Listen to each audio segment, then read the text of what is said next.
오빠, 오늘 진짜 재미있었어. 우리 엄마도 오빠 마음에 들어하는 것 같더라. 오빠는 어땠어? 나도 즐거웠지. 어머님 인상 좋으시더라. 근데 어머님이 자영업 하신다고 해서 나는 그냥 식당이나 장사하시는 줄 알았는데. 그냥 장사하는 거나 똑같아. 별로 특별하게 생각할 필요 없어.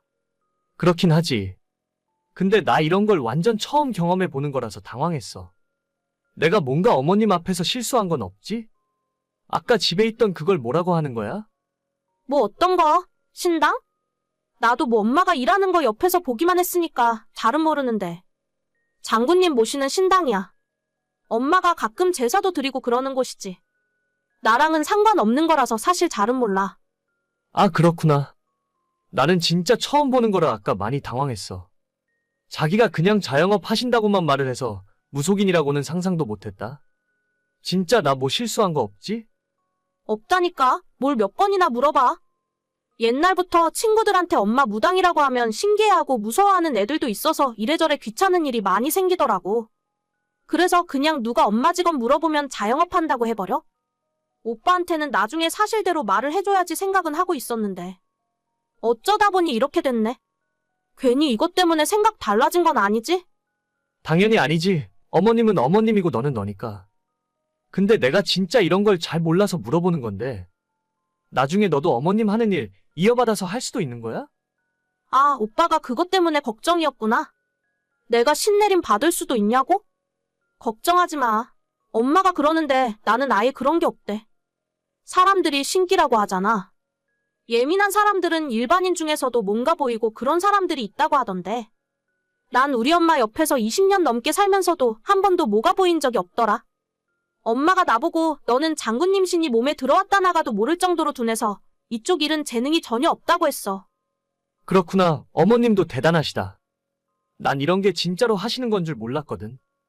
약간 신뢰되는 말일지도 모르겠지만 그런 거 전부 거짓말인 줄 알았어. 그래, 나도 그런 말 많이 들어. 나야 옛날부터 우리 엄마 옆에서 많이 봤으니까 이해하는데. 모르는 사람은 그렇게 생각할 수도 있다고 봐. 오빠, 집에 도착했어? 이제 거의 다 왔어. 지하철 내렸고 집에 걸어가는 중이야. 그럼 빨리 들어가서 씻고 일찍 자. 오늘 정말 고생 많았어. 알겠어. 내가 내일 다시 연락할게. 저는 2년 전에 만난 여자친구가 있습니다. 올 초부터 결혼 이야기가 나오게 되어 얼마 전에 여자친구의 집으로 인사를 드리러 가게 되었어요. 여자친구는 아버지가 예전부터 계시지 않았고 어머님과 둘이 산다 하더라고요.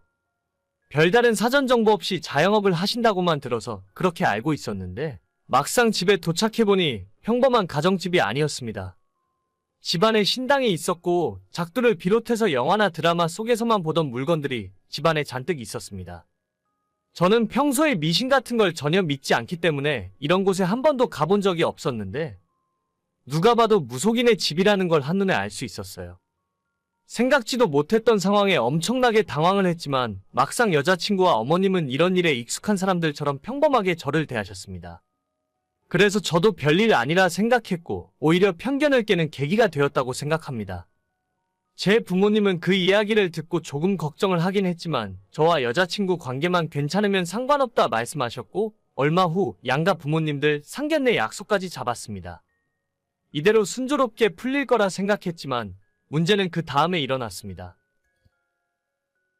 오빠, 내일 1시 예약인 거 알지? 우리 엄마가 내일 만나기 전에 오빠네 부모님 생년월일이랑 시간 좀 알려달래. 오빠 태어난 시간도 좀 알려주고. 생년월일? 그건 갑자기 왜? 엄마가 오빠네 부모님 처음 만나는 건데. 별다른 건 아니고 간단한 사주라도 봐주고 싶으신 것 같아. 아버님 사업하시니까 재물은 그런 것도 좋고.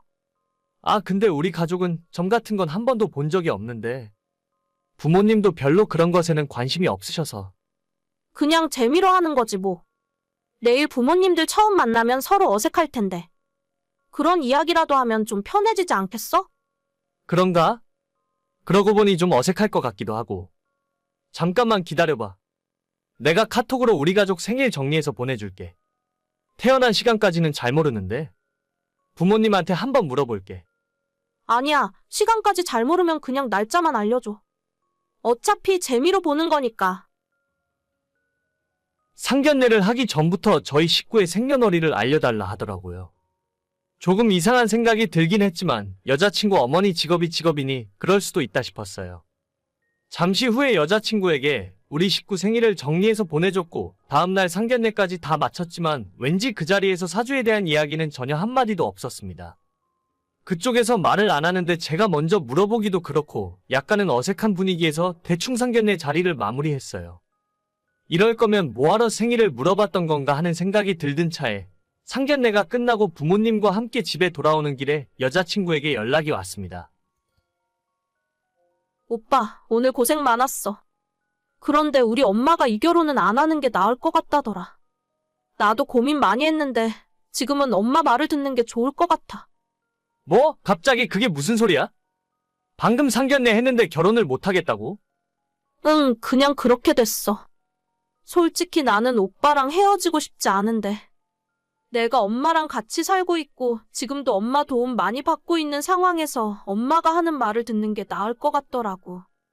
갑자기 왜 그러시는데? 저번에 내가 인사드리러 갔을 때까지만 해도 그런 말씀 없으셨잖아. 아니, 사실은 어제 사주 본 것도 좀 그렇고. 오늘 오빠네 부모님을 우리 엄마가 처음으로 봤잖아. 근데 나랑 너무 안 맞는다고 하시더라. 결혼하면 내가 엄청 불행해지고 인생이 꼬인대. 일단 오빠네 집안 사람들이랑 내가 완전 상극이라더라. 안 맞는데. 그런 게 어딨어? 지금까지 우리 인연 만나면서 말다툼 한번 해본 적 없었잖아. 너랑 나랑 잘 맞는데 그게 무슨 소리야? 그냥 그렇게 됐어. 너무 많은 걸 물어보진 말아줘. 나도 마음이 너무 아파. 근데 어쩌겠어. 우리가 너무 안 맞는다고 하는데 헤어지는 게 맞지. 별다른 이유가 있는 것도 아니고 그냥 어머님이 보시기에 안 맞는다는 게 그 이유야? 대체 뭘 보셨길래 그래? 그걸 말로 설명이 안 돼. 엄마가 모시는 장군님이 보시기에 안 좋다고 말씀을 해주셨겠지. 내가 오빠랑 억지로 결혼하면 엄마가 나랑 인연 끊고 다신 안 보겠다고 하셔. 우리 엄마 한다면 하는 사람이거든. 아, 그럼 어쩔 수 없지. 나도 우리 부모님한테 잘 말씀드릴게.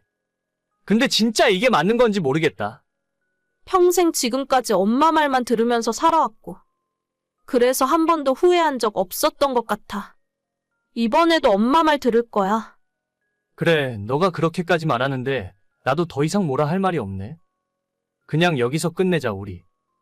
응, 알겠어. 이해해줘서 고마워.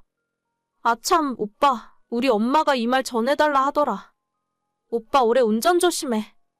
차 사고 날 수도 있대. 그리고 여름엔 물 조심하고. 난 수영도 안 하는데 무슨 소리야? 아무튼 그렇다고. 이제 앞으로 연락하지 말자. 잘 지내, 오빠. 상견례 끝나자마자 1시간도 안 되어서 헤어지자 하더라고요. 뭐 세상에 이런 경우가 다 있나 싶고.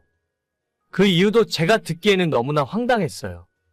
우리 부모님한테 뭔가 보였다는데 이 사실을 제가 부모님께 설명을 해드리고 결혼도 없던 일이 되었다고 말씀을 드렸더니 그냥 저희 부모님은 웃으시더라고요. 차라리 잘 됐다 생각하라며 괜히 골치 아픈 일에 엮이지 않아서 다행이라 하셨어요. 2년 만난 시간이 아깝긴 하지만 어쩌겠어요.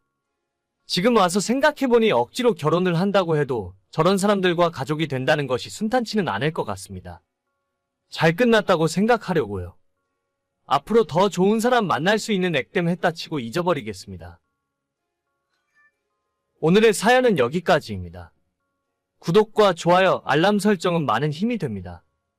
다들 행복하시고 좋은 하루 되세요.